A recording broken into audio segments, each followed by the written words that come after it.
ал енді бір сұрақ бар да. Бір бауырымыз бар, например, Сирияға сөйлесіп қалсаң, Сирияға үгіттейді да, кетем деп жатыр. Возможность қалай болады кетем деп. Оны білдік біз, например, не істейміз ол адам. Сен өзің дағуат қылады айтсаң, оны тоқтата алмайсың. Егер сол жаққа кетем деп жатқан болса, оны өкіметке айту керек. Айту керек.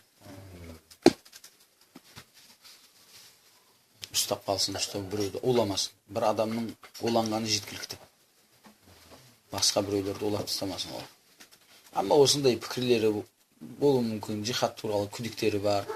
Оны бірден апарып, анау айтудың қажеті жоқ. Оған насихат қылу керек. Мүмкін жақсы болып қалатын шығар. Себебі ол өкіметке тапсырсаң, жақсы болып кетуі мүмкін, жаман да болып кетуі мүмкін. Қазір әшейін басталып жатыр ма, оны насихатта ететін адам болса, насихат ету керек. Amma жоқ, уже болды, оған пайдасы жоқ. Осындай бір қуып кетті, кетпекші, немесе кететіндерді іздеп жатыр, немесе кетуге әрекет қылып жатыр, біреулерді алып кетпекші. Аузубилля, оны тоқтату керек. Тағы бір сұрақ айтайын десең, ол ғалымдардың қазір Саудияның өзінде ғалымдардың өзі дұрыс емес деген әңгіме айтады. Сол ғалымдардың өзі бағана дегенде хақты айтатын ғалымдар емес деген сіздің айтқан сияқты айтады да олар. Айта береді олар. Жақсы кім қайыр деген хақ айтатын ғалымдар. Саид Бурецкий де айтады, Хамил да айтады, например. Жақсы ол ғалым емес қой. Сол дұрыс қой, солар сондайды айтады да жалпы. Айта береді олар. Ана Астағфирулла. Бір медреседе бір кішкентай бала, ол бір 95-ші жылдары. Кішкентай балдар лагерь ретінде келетін да. Біз сабақ беретін ек оларға. Яғни жалпы сол жақтардан келеді, Тәжікстандардан келеді. Жаз ғой енді лагерь болады 95-те. Кішкентай 7 жас, 6 жас балдар. Қазақстанның өзінен, жан-жағымыздан келеді. Бізге енді Ташкент жақын ғой. Сол жақтан келеді. Жалпы кім естісе медресені, ол уақытта шекаралар ашық. Кім медресені естісе, әкеп тастап кетеді баласын. Біреулер 1 апта қалады, біреулер 2 апта қалады, сондай. Сол бір бауыр айтады соларға, әліппе үйрететін жігіт. Солармен бірге отырса, енді аналарды әңгімеге салып қойып тыңдап отырған ғой. Сөйтсе, анау менің әкемнің мынандай машинесі бар, десе, мынаусы менің мынандай машинесі бар деп, міне менің әкемнің Ниссаны бар деп айтады деді. Ол уақытта Ниссан деген машина бір самолет сияқты ғой. О, анау мынау десе, бір кішкентай бала, менің әкемнің Запорожье бар деп айтады дейді. Бірақ ол кісі 1000-ге басады деп айтады дейді. 1000-ге басады. Яғни аши Запорожье емес демекші да. Соған болар да таңғаласың да. О, ғалым болмаса да, бірақ ол кісі ақты айтады. Сонда ғалым болып ақты айтпай жатқан болса, жахил хақты айтама сонда? Солай ма жоқ па?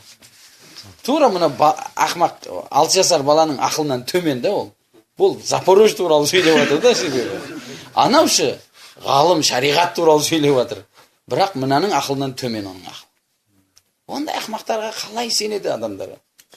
Не дін бар онда, не ақыл бар, аузубилля. Енді ғалымдар ақты айтпаса, үмметте жақсылық қалмапты онда. Не бір жамағат топ ақмақтарға еруіміз қалды енді. Жахилдерге. Солай ма жоқ па? Ибн Баз қорқақ болса, Альбани қорқақ болса, Ибн Таймия қорқақ болса, кім? Сен ба батыр? Шейх Альбани рахимахуллах бұрында ескі уақытта сұралды да айтады. Кейбір жамағаттар бар дейді, осындай адамдар да. Айтады, Ибн Баз бен Альбани дейді, о кісілер жихад туралы сөйлеуге ақысы жоқ деп айтады дейді. Бұл ескі әңгіме де, ол қазір 30 жылдай болып жатқан әңгіме. Бізге енді осындай сасықтардың сөздері жетіп келіп жатыр, Алла сақтасын. Осыны негізімен құрып кетеді бейднилла. Оған оқу керек, үйрену керек, тәрбие алу керек. Бейднилла кірмей тұрып жоқ болып кетеді бұл нәрселер. Бұл вирус та, ауамен де кіріп кететін сияқты да. Біреу бір жаққа барып келсе, сол вирусты көтеріп келеді, аузубилля. Сол үшін қай жаққа барып жатсың, кіммен отырып жатсың, біл. Әйтеуір біреу уағыз айта дегенде отыра берме, оқылақ деген жаман. Қағып алса қашан шығады? Аллаху алам сосын. Сонда Шейх Альбани рахимахуллахтан сұрайды, бұл кісілер өз айтып жатыр, сұрақ қоюшы айтады, Ибн Баз бен Альбани дейді, бағанағы жихадта туралы сөйлеуге ақысы жоқ деп айтады дейді. Себебі олар тауда емес. Олар жихадта сөйлеу үшін тауға келіп бір қаруды көтеріп жағдайды көру керек, сонда иә немесе жоқ дейсің дейді. Сонда Шейх Альбани рахимахуллах күледі. Айтады, дұрыс дейді. Ибн Баз, Альбани олар мысалы автоматты қалай атып, қалай істейтуді білмейді шығар дейді. Бірақ қандай уақытта атса болады, қандай уақытта ату мүмкін емес, оны білет шығар дейді енді. Мысал дейді, ғалым болу үшін адамдардың дінінде туралы немесе жағдайлары туралы фатуа беру үшін ғалым деген универсал болу шарт керек емес, болу да мүмкін емес. Яғни шариғат ғалымы медицинадан сұрады қазір. Медик болу керек. Саясатшы болу керек. Экономикадан, базардан үлкен саудагер болу керек. Болу мүмкін емес қой оңайша. Бірақ дейді Шейх Альбани рахимахулла, ғалымға бір медицинадан сұрақ келсе, мынаған ұқсаған медиктен сұрайды. Мынандай жағдайда не болады ол? Өле ме, қала ма? Пайдасы бар ма оның, немесе зияны ма? Немесе қай бірі көбірек? Мынау сенімді врач сұрап, мен білемін да, оны ғалымға жеткіземін. Бұлай мәселе екен. Содан кейін ғалым оған не қылып береді? Шарғи фатуа шығарып береді. Тур сол сияқты, пәлен жерде жихад па немесе жоқ па? Ғалымдар айтады, патша бар ма? Патша? Біреу өзін сайлап алған біреу бар.